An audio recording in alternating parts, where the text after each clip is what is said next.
Yeah, we're back to UAP, UFOs, Trump administration, and all things News Nation. Let's have a look.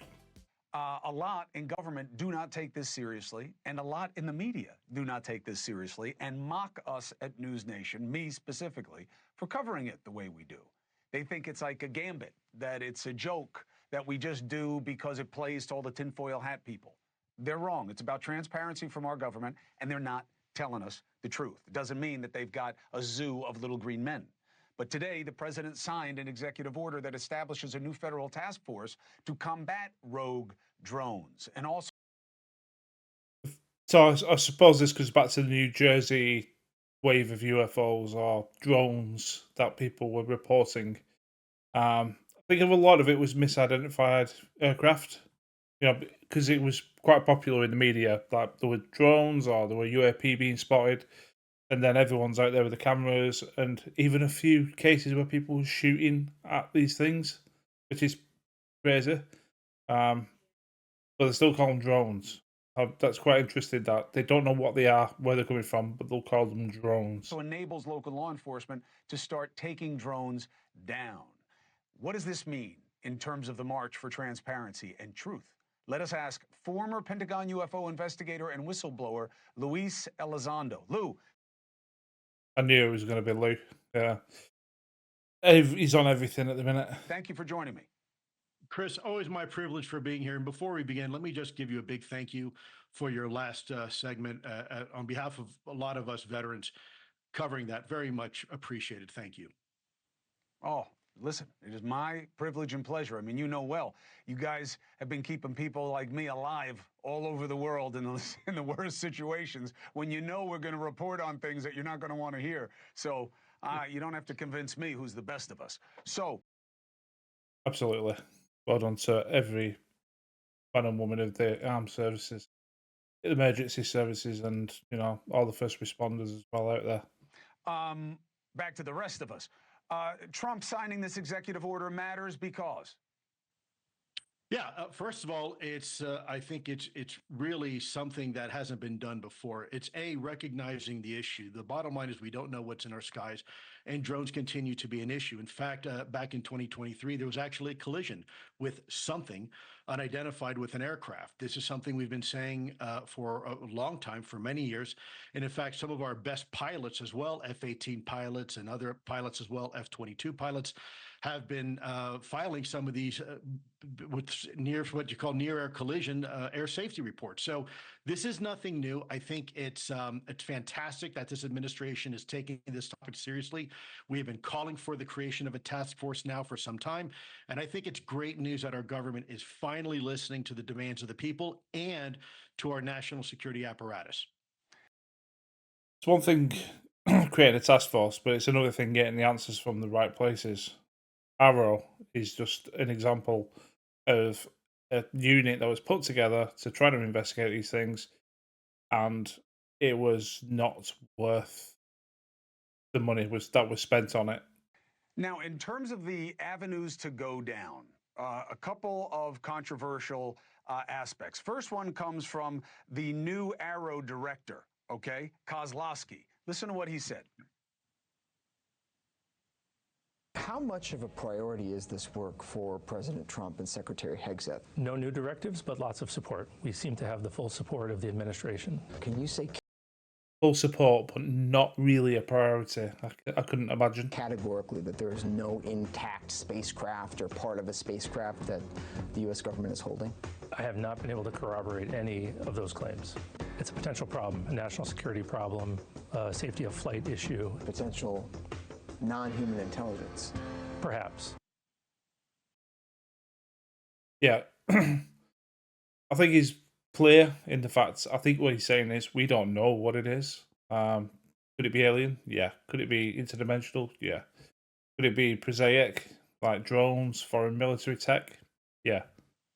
So, potential non-human intelligence, he says perhaps. That opens the extraterrestrial argument. But on the other part, he's contradicting Dave Grush. He's saying, because Dave Grush says he knows, whistleblower, he knows that they have spacecraft or pieces of something, and this guy says no. What do you think? He didn't say no. He just said he had no evidence to the fact. And Dave Grush, as far as I'm aware, came out and said he was told by people. So he's not a first-hand witness, unless I've got that wrong. Correct me.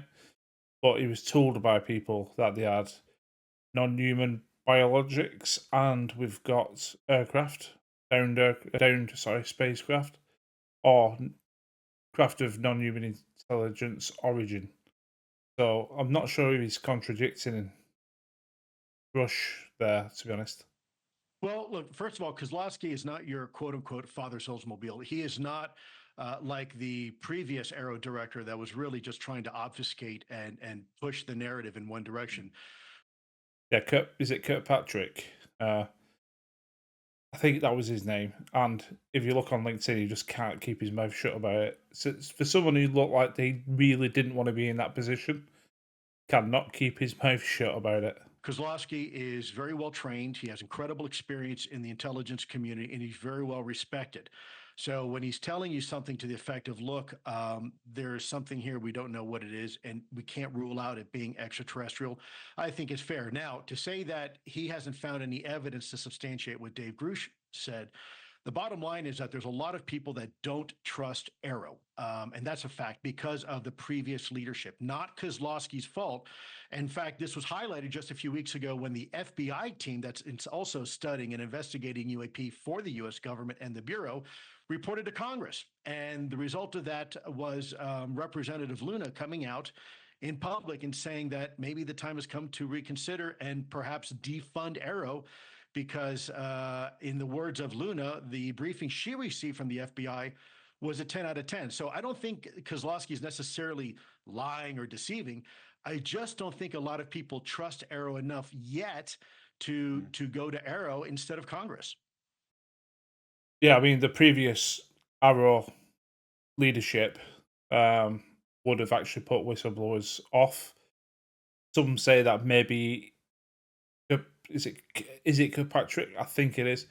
The previous leader, anyway. I think he was armstrung into that position. Didn't want it, and maybe he was a disinformation. He was in there to basically be a disinformation agent, or to at least just say there's nothing to this.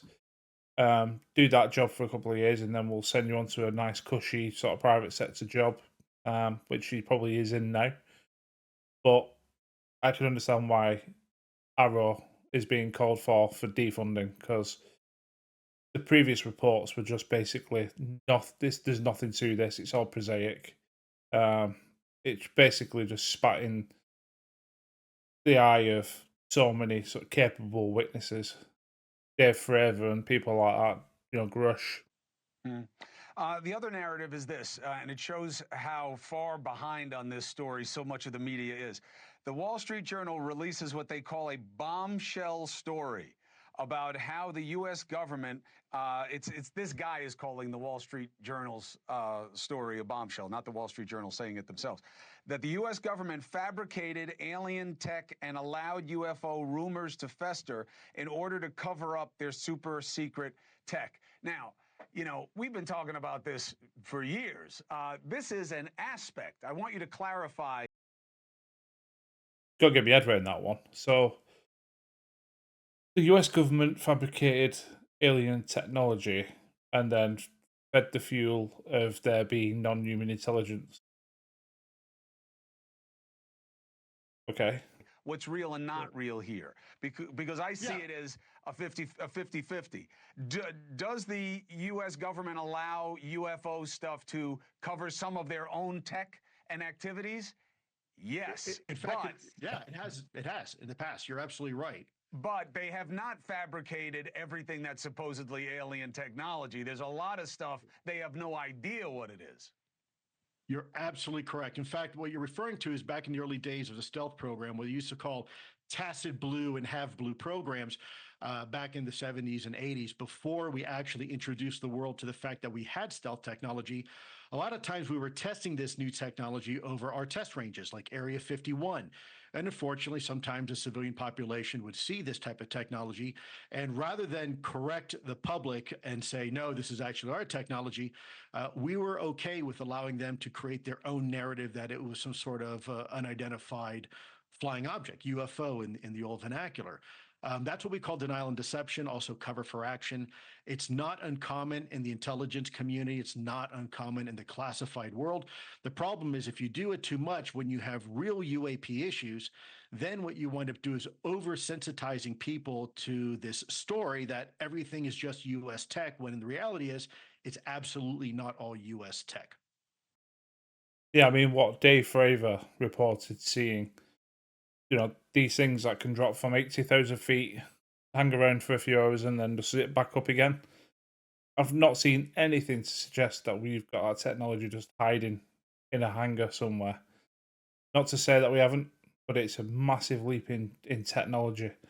And if that's technology that the US government has, it must be technology China has, other nations as well.